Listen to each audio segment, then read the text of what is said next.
यकीन मानिए आज एक पुराना वीडियो मिला है। बहुत ही शानदार वीडियो है। वीडियो मोदी जी का है। ये वीडियो तब का है जब वो गुजरात के मुख्यमंत्री हुआ करते थे।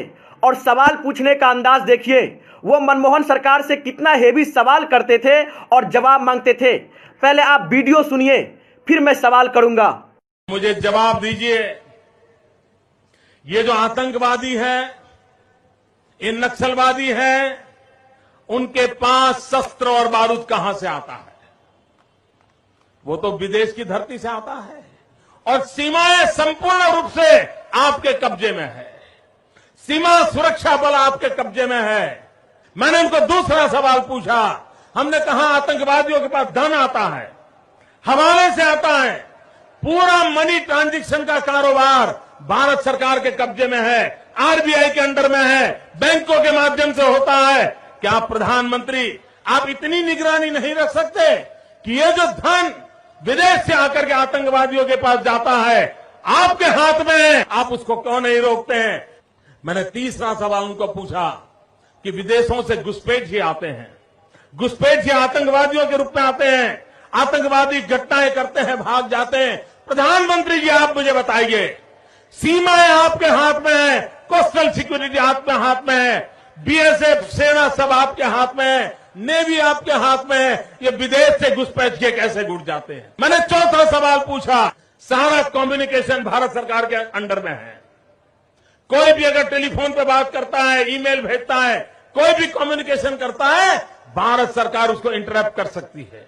इंटरप्ट कर करके जानकारियां पा सकती है कि आतंकवादी गतिविधि के अंदर कौन सा कम्युनिकेशन चल रहा है और आप उसे रोक सकते हो। मैं पूछना चाहता हूं प्रधानमंत्री जी को, इस विषय में आपने क्या किया है? मैंने पांचवा सवाल उनको पूछा कि आप विदेशों में जो आतंकवादी भाग चुके हैं, जो लोग विदेश में बैठ करके हिंदुस्तान में आतंकवाद की घटनाएं कर रहे हैं, उनको प्रत्यारोपण के द्वारा हिंदुस्तान लाने का हमें अधिकार होता है। आपकी विदेश नीति में वो क्या ताकत है? एक बार इन पांचों चीजों पर कुछ करके दिखाइए, आतंकवाद जड़ मूल से उखड़ जाएगा। राज्यों के अधिकार हथिया करके राजनीति के करने के खेल छोड़ दीजिए। भाइयों बहनों, दिल्ली की सल्तनत के पास मेरे इन सवालों के जवाब नहीं है। कितना अच्छा वीडियो है, सुन के मजा आ गया। मोदी जी आप सवाल लाजवाब करते हैं। क्या पूछा है आपने? कृपया करके इन्हीं सवालों के जवाब आप दे दीजिए। जो सवाल आपने पूछे हैं, आज वही सवाल देश की जनता आपसे पूछ रही है। आज कोई मनमोहन नहीं है, आज कोई नेहरू नहीं है, आज कोई गांधी नहीं है। आज देश के प्रधानमंत्री आप हैं। वो प्रधानमंत्री जो अपने आप को कहता है कि मेरा सीना 56 इंच का है। दिल्ली सरकार के पास कोई जवाब नहीं था, क्योंकि उस समय मनमोहन जी प्रधानमंत्री थे, जिसे आप कहते थे कि 46 इंची का सीना है। ठीक है, उनके पास जवाब नहीं था, लेकिन आज तो 56 इंच के सीना वाला प्रधानमंत्री है। आपके पास तो जवाब होना चाहिए। देश की जनता को बताइए, वो आतंकवादी जो हमारे देश पे हमला करता है, उसके पास गोला बारूद कहां से आया? ये सभी विदेश से आते हैं। तो सीमा सुरक्षा आपके पास है, बीएसएफ आपके पास है। क्या आप देश की निगरानी नहीं कर सकते हैं? आप जवाब दीजिए। आतंकवादियों के पास पैसा कहां से आता है? दाना पानी कहां से आता है? विदेश से आता है। कैसे आ जाता है मोदी जी? रिजर्व बैंक आपके पास है, पैसा ट्रांजैक्शन की कंपनी आपके पास है, हर चीज आपके पास है। आज जवाब तो आप ही को देना होगा, दीजिए। विदेशों से घुसपैठिया हमारे देश में आ जाते हैं, कैसे आ जाते हैं? यही सवाल आपका था ना। आज आप खुद बताइए कैसे आते हैं? थल सेना आपके पास है, जल सेना आपके पास है, वायु सेना आपके पास है, फिर भी आतंकवादी हमारे देश में घुस जाते हैं। कैसे घुस जाते हैं मोदी जी, जरा बताइए। आप नेहरू से सवाल करते हैं, गांधी से सवाल करते हैं, मनमोहन से सवाल करते हैं, आपके पास है जवाब?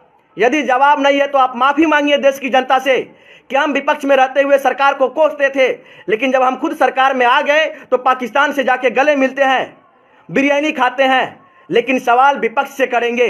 यह कौन सी राजनीति है? आप करे तो रासलीला, कोई और करे तो करैक्टर ढीला।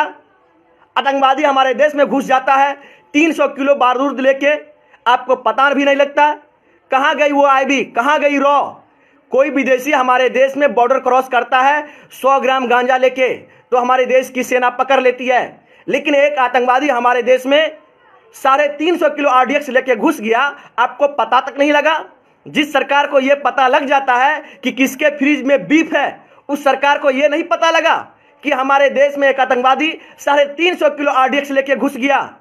शर्म आनी चाहिए ऐसे ऐसे लोगों पे, जो लोग आज देश की जनता को गुमराह करते हैं, शहीदों के नाम पे वोट मांगते हैं। चुल्लू भर पानी में डूब मरना चाहिए ऐसे ऐसे लोगों को।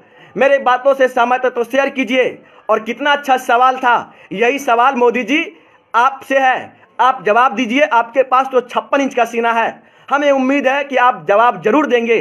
सोनू सलमान ने आपसे सवाल किया है, यह सवाल मेरा नहीं है, देश की जनता का सवाल है। आप जवाब जरूर दीजिएगा और देश की जनता शेयर कीजिए, 56 इंच के सीना तक पहुंचाइए।